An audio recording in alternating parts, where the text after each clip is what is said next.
السلام علیکم ورحمۃ اللہ وبرکاتہ۔ ناظرین، امید کرتا ہوں سب خیریت آفیت کے ساتھ ہوگا۔ یہ انشاءاللہ عز و جل آج کی اس ویڈیو میں اردو کتاب بہار شریعت حصہ دوم کا پارٹ نمبر ہم پڑھیں گے 115، اور یہ حصے دوسرے کا لاسٹ پارٹ ہے کیونکہ اس میں بہت لمبا فتویٰ ہے جس میں ہم نے شروعات کو پڑھ لیا اور سمجھتے ہیں، ٹھیک ہے۔ اب انشاءاللہ پارٹ نمبر 116 سے ہم حصہ 3 یعنی تیسرا حصہ جس میں نماز کا بیان شروع ہو جائے گا۔ تو دیکھیے یہ وہی فتوے کا جواب چل رہا ہے جو اس سے پہلے والے پارٹ سے شروع ہوا، ٹھیک ہے۔ یہاں پر فرما رہے کہ اور اگر سور کے سوا کوئی اور جانور گرا جس کا لعاب نجس ہے اور زندہ نکل آیا تو جب تک اس کے منہ کا پانی میں پڑنا معلوم نہ ہو نجس نہ ہوگا، فتوائے عالمگیری میں۔ اب دیکھیں یہ پوری دلیل دے رہے ہیں، ٹھیک ہے۔ آئیے اس کے ہم ترجمے کو ڈائریکٹ پڑھتے ہیں کہ اس عبارت رد المختار میں، ٹھیک ہے، رد المختار سے یہ بھی معلوم ہو گیا کہ جب تک کسی شے کا نجس ہونا یقینی معلوم نہ ہو حکم نجاست نہیں دیتے، یعنی جب تک ناپاک ہونے کا فائنل معلوم نہ ہو، ٹھیک ہے۔ اگرچہ ظاہر نجس ہونا ہو تو حقہ کے پانی کی نسبت جب تک نجس ہونا یقینی نہ ہو نجس نہیں کہہ سکتے۔ نجاست کا یقینی تو درکنار، یہاں وہم بھی نجاست کا نہیں، یعنی وہم یعنی سوچ بھی نہیں ہے، ٹھیک ہے۔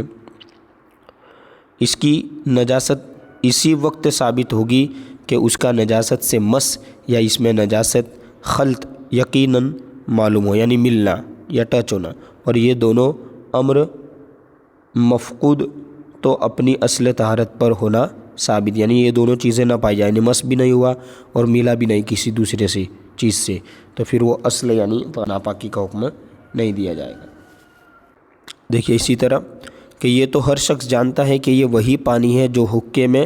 ڈالنے سے پہلے طاہر و مطہر تھا۔ ہاں، اگر نجس پانی سے کسی نے حقہ تازہ کیا یا اس کا حقہ اندر سے نجس تھا یا اس پانی میں بعد کو کوئی نجاست پڑی، خواہ حقے کے اندر ہی یا اس میں سے نکالنے کے بعد، تو یہ سب بلا شبہ نجس ہی ہے۔ اس کی طہارت کا کون قائل ہو سکتا ہے؟ اگر بجائے حقہ گھڑا یا لوٹا نجس ہوتے تو ان کا پانی بھی نجس ہوتا، اور کوئی عاقل نہیں کہہ سکتا کہ مطلقاً گھڑے یا لوٹے کا پانی نجس ہوتا ہے کہ یہ نجاست اس کے خصوص نجس ہونے سے ہے، نہ یہ کہ گھڑا یا لوٹا ہونا باعث نجاست ہے۔ یوں ہی یہاں یہ نجاست خصوص اس ظرف کے نجس ہونے یا اس پانی میں نجس کے ملنے سے ہے، نہ یہ کہ اس کا حقہ ہونا سبب نجاست ہے۔ اور کلام یہاں اس میں ہے کہ حقے کا دھواں پانی پر گزرنے سے پانی نجس نہیں ہوتا۔ یہ مفتی صاحب نے پہلے مسئلہ بتایا تھا تو لوگوں نے اس پر اختلاف کیا تھا، مفتی صاحب اس کا جواب دے رہے ہیں فتوے میں، ٹھیک ہے۔ تو جب یہ وہی پانی ہے کہ پہلے سے پاک تھا اور اب مرور دخان یعنی دھواں اور مرور یعنی گزرنا، تو دھوئیں کے گزرنے سے اس کے اوصاف متغیر یعنی اس کی جو خوبیاں تھی وہ بدل گئے، تو اگر اوصاف کا بدلنا سبب نجاست ہو تو لازم کہ شربت، گلاب، کیوڑا، چائے، شوربہ اور پانی جس میں زعفران یا شہاب ڈالا ہو، بلکہ تمام وہ چیزیں جن میں پانی کے اوصاف بدل جاتے ہیں سب کی سب نجس ہو جائے گی، اور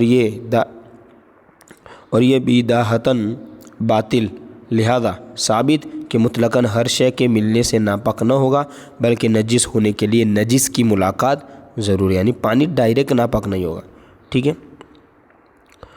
اسی طرح لہذا پہلے تمباکو کا ناپاک ہونا شرع سے ثابت کرے، پھر شرعاً اس کے دھوئیں کے بھی نجس ہونے کا ثبوت دے، پھر اس کو نجس بتائیں، ہے نا۔ ورنہ خرط القطاد یہ امر تو ہندوستان کا بچہ جانتا ہے کہ تمباکو ایک درخت کا پتا ہے جس میں کچھ اجزاء ملا کر کھاتے پیتے سونگھتے ہیں، اور یہ بدیہی بات ہے، یعنی بہت ظاہر بات ہے کہ پتے نجس نہیں، ٹھیک ہے۔ باقی اجزاء مثلاً شرحیہ یا خوشبو کرنے یا دیگر منافع کے لیے کچھ اجزاء اور شامل کیے جاتے ہیں، مثلاً سنبل الطیب، انانس، املتاس، بیڑ،